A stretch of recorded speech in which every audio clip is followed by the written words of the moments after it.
I'm Liz Faublas, and this is Currents. Police in Brooklyn tonight are hunting for the man who stole Jesus. A 4-foot-tall statue of the Sacred Heart of Jesus stood on this pedestal outside Saints Peter and Paul Church in Williamsburg until the pre-dawn hours yesterday morning. One man ripped the statue off its stand. Right now, police are studying surveillance video of the crime. The thief hoisted the statue, which weighs more than 100 pounds, onto his back and walked away. It is worth about $500. But the pastor, Father Manuel de Jesus Rodriguez, tells Channel 11 the value can't be calculated that way. In terms of maybe money is not the big deal, but in terms of religious significance, is priceless. It's priceless because it's especially now, in this time of the year when everybody's like getting together for the holidays and this also for our neighborhood. Well, the statue had been outside Saints Peter and Paul for about 15 years. No arrests yet, but the police department's hate crimes task force is investigating. And in a report just released, the FBI finds that anti-Catholic hate crimes are up about 25% across the country. Meantime, some of the most famous musicians from around the world came to Madison Square Garden last night for a concert to raise money for Hurricane Sandy victims. The first star of song, a man familiar with the Jersey Shore.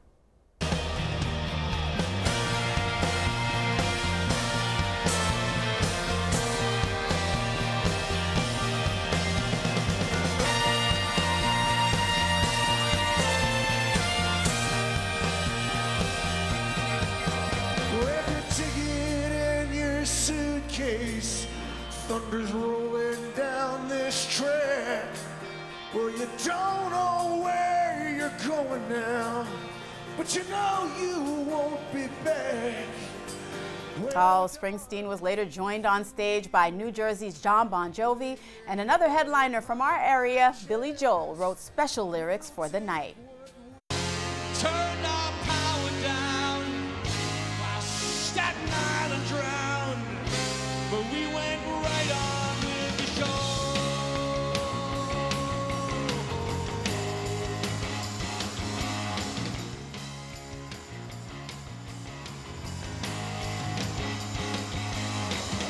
I seen the lights go out on Broadway.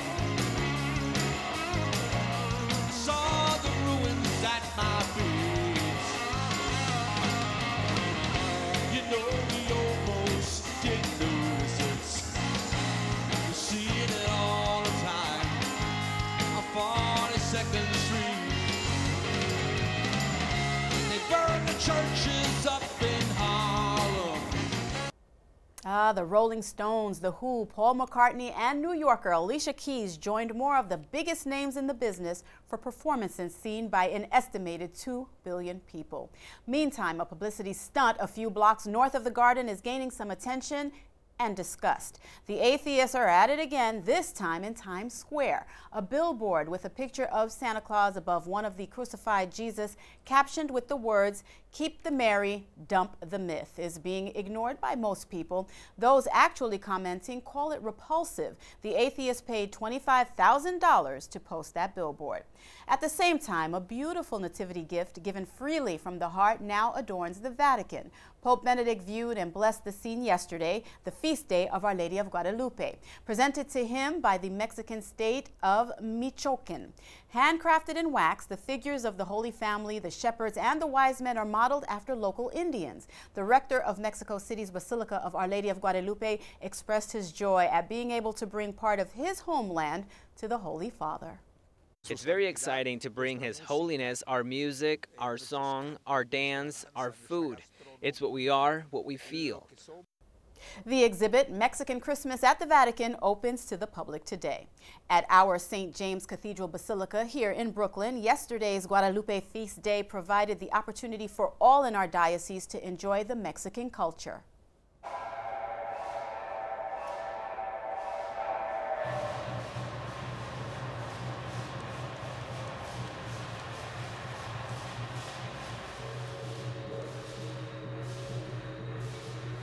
The noon Mass, dedicated to Our Lady, was celebrated by Brooklyn's Auxiliary Bishop Octavio Cisneros, and His Excellency was a busy priest indeed yesterday. From St. James, he traveled to Bath Beach, Brooklyn last night for the happy procession of Our Lady's statue through the streets.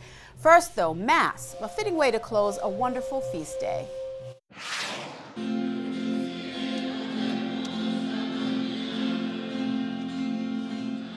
We are in St. Finbarr's Church, and we're celebrating Our Lady of Guadalupe.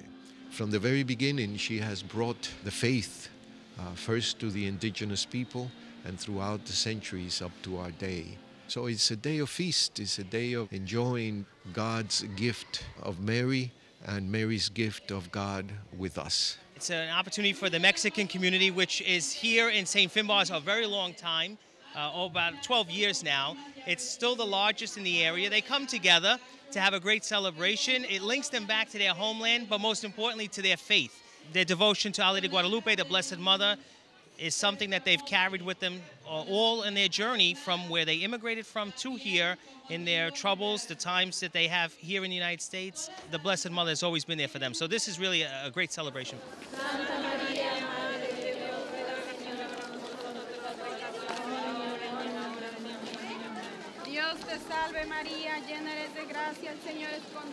The procession is actually God's people on a journey to find God. Indeed, our whole lives here on earth are a pilgrimage.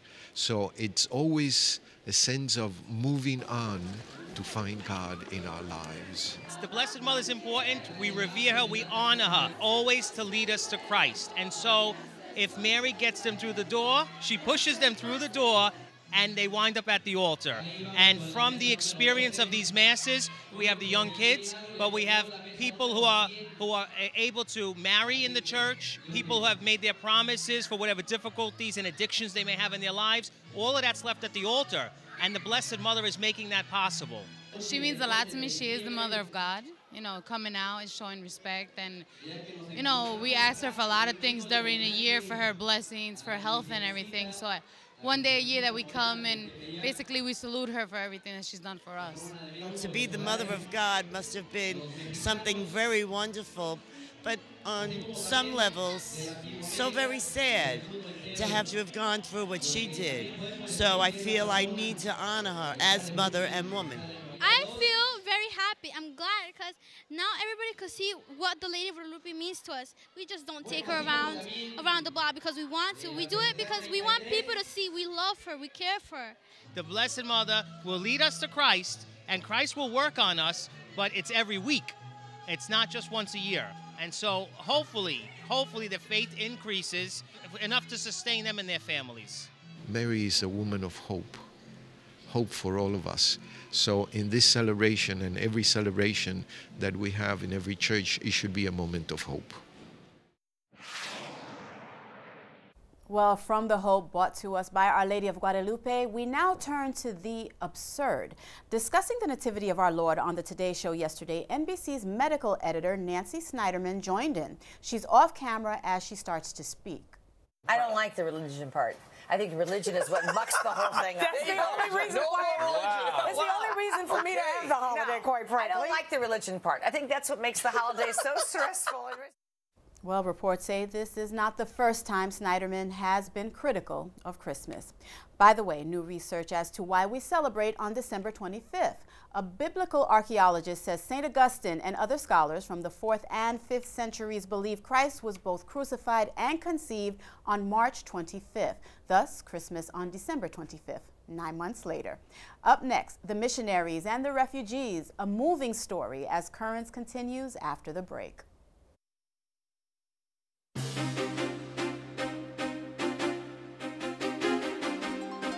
Welcome back. A new draft of the U.S. Army Manual for Troops on the Battlefield is drawing some criticism tonight for telling soldiers to not criticize the Taliban, to not advocate for women's rights, and to not make derogatory comments about anything related to Islam. The top general in Afghanistan, John Allen, reportedly does not approve of the manual's contents. Meantime, the top bishop in Alexandria, Egypt, is criticizing the Muslim Brotherhood, saying the supreme guide of the Brotherhood is inciting his followers to blame Christians for the country's troubles. Bishop Boutros Ghana says religious freedom in Egypt is in jeopardy. And the communist dictatorship in North Korea is claiming success tonight following the launch of a long-range rocket yesterday. Scientists in the South say a satellite atop the missile appears to be orbiting the Earth successfully. The U.S. is labeling the feat a provocative act. Regardless of its success, the missile launch is part of the North's multi-billion-dollar military budget, a cost borne by the North Korean people who often face starvation unless they can escape. In northeast China, in the small bleak city of Yanji, is a shabby apartment building with bars on the windows. Inside, a grimy stairwell leads to a grey steel door. Behind it is a refuge for people who've escaped a life of heartache and misery. This North Korean man crossed the border earlier this year and came to this safe house set up by Chinese missionaries.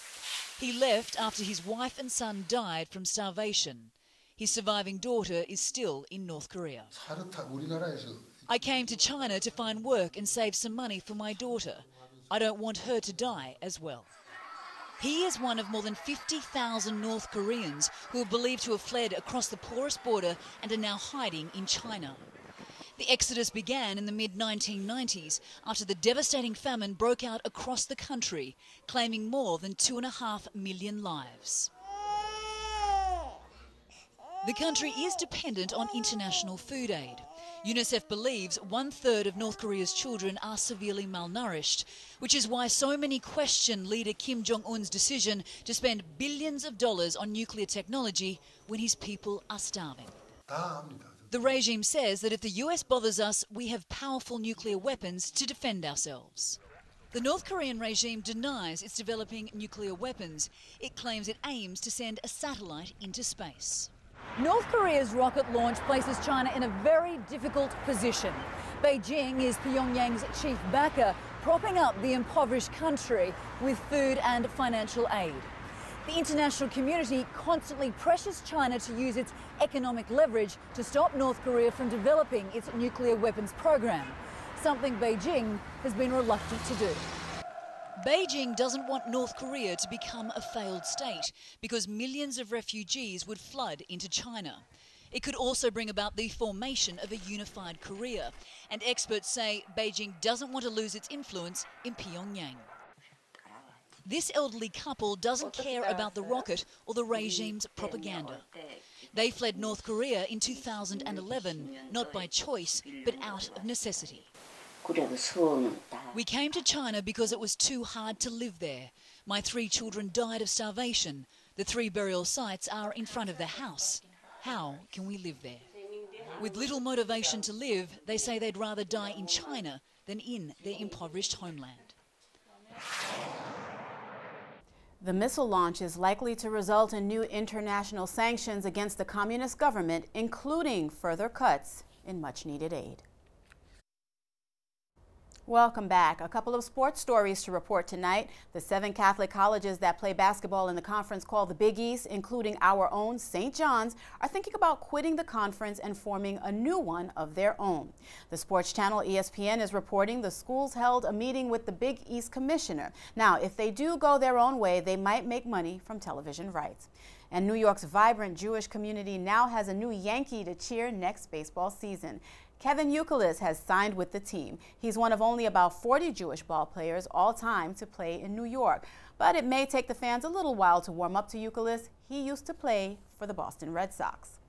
Blessed with big league baseball talent, Ben Patrick seemed destined for a long and successful career until he was given a cross to bear. Ben spoke with our Jim Mancari recently, and he remembered the day that he first noticed trouble. In November of 1999, and I was typing my computer, and my fingers weren't moving as fast as on my left hand as fast as they were on my right hand. So that was very strange because I could move my fingers, relatively fast, and had good control of my hands, obviously, because of the catcher. And so that's when I first initially noticed my symptom of Parkinson's, and then I sort of, Parkinson's is a weird disease because you just kind of adjust to whatever your body is allowed to do, because it progressively gets worse. So I just kind of would adjust to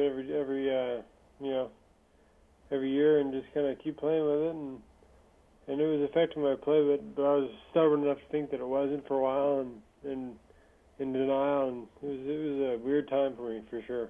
So I just decided to just kind of forget about it and take medication when necessary, and keep doing what I could do to continue playing the game. I mean, I wasn't just going to sit back and shut down and not try to play because of my diagnosis. So that's what I decided to do.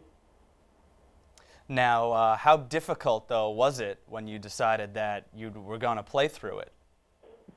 At first, it wasn't difficult because my symptoms were relatively minor. I had some slow movement in my hand. And that's where, honestly, I felt it. And then, kind of as that year progressed and the next season came on, I started realizing it was kind of creeping up. My left arm was slower, and my left leg was being affected. So I changed my catching stance up to try to be more mobile, and able to handle fast pitchers and tough breaking balls in the dirt that I had to block, and so I made some adjustments. But I mean, you just kind of do what you got to do, and then eventually I had to start taking medication too much for the length of time that I had the disease. So that was kind of negative, but I had to take the medication to help me function. Otherwise, I wouldn't have been able to keep playing. Right. So then the next step was that you had your first surgery in 2009, but Yeah. you contracted a massive brain infection that almost ended your life. So how did your faith and your responsibility as a father get you through those tough times?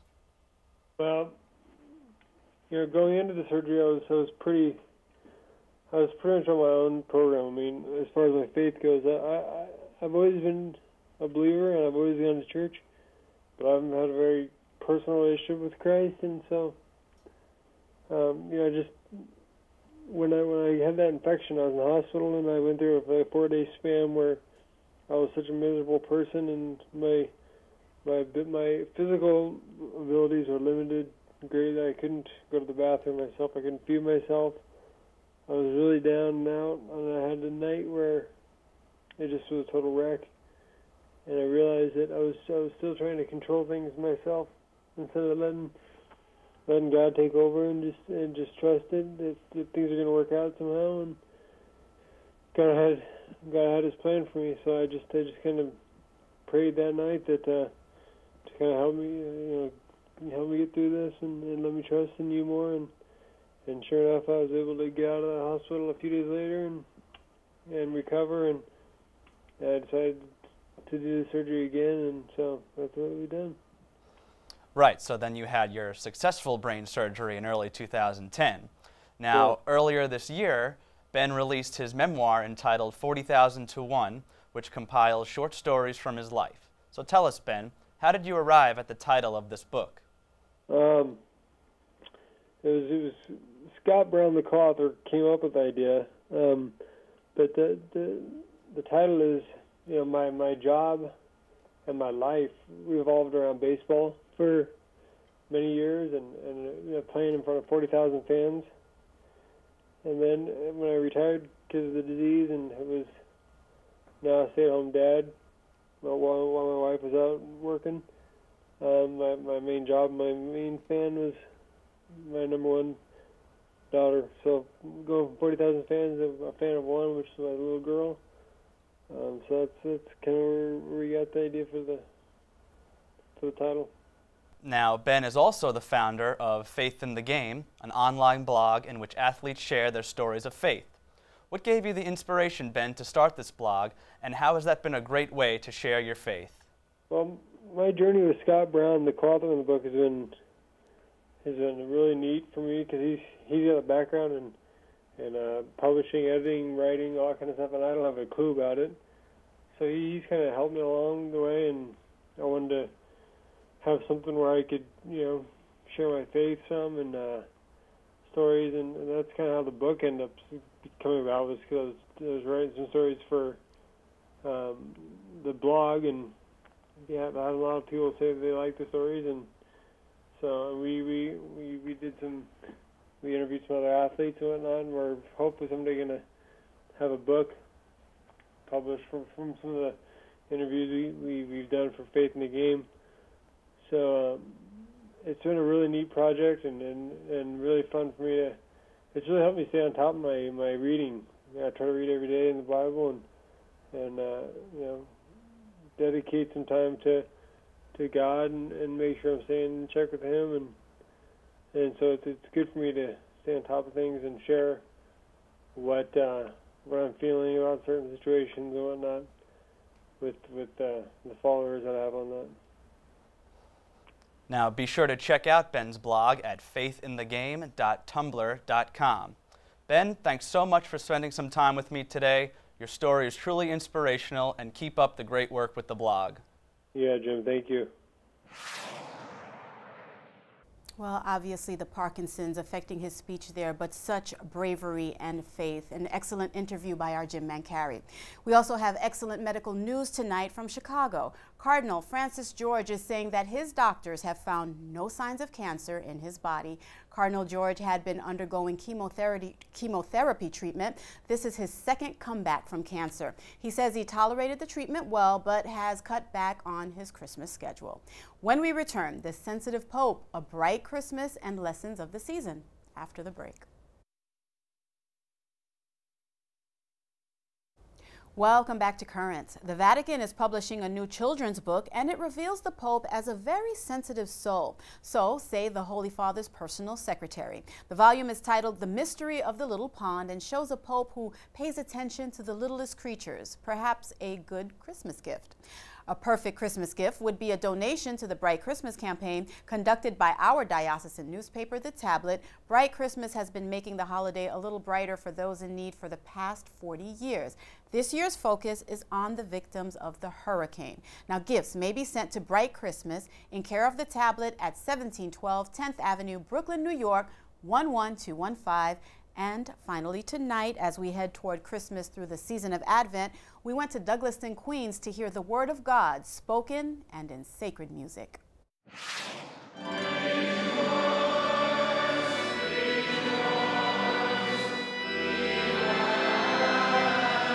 The service is entitled Lessons and Carols because it combines the Word of God in spoken message and then the inspiration that comes from sacred music as well. Many of the musicians come from Our Lady of the Snows Parish. Last year I was their pastor, and this year I was invited as an auxiliary bishop to preside at the service, and it was a wonderful experience. I had the best seat in the house.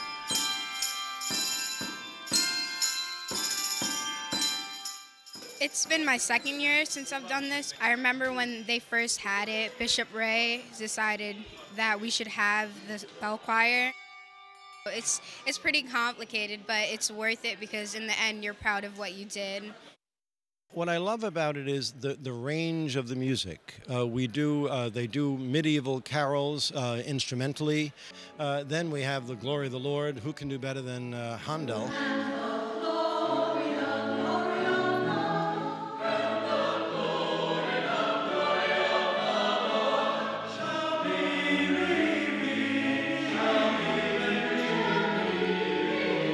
The commitment is it's a lot. We started back in September, so it's a lot of commitment between this and schoolwork. It's very hard, but at the end it really pays off.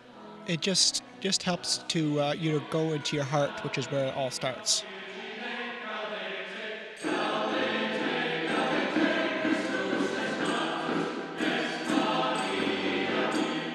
Also having some songs in Latin, I think is very interesting because we participate in the universal language of the church, and we grasp so much more meaning sometimes.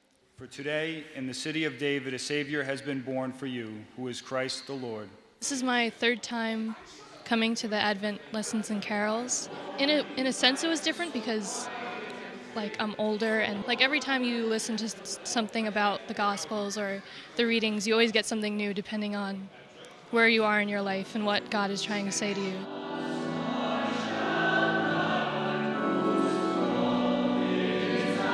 I think it really helps you realize the season that you're in, that you've really come out of ordinary time into a season that you have to really pay attention to, and you're longing for the coming of Christ, and it's just a time where you need to reevaluate and slow down a little bit and enjoy the season that you're really in.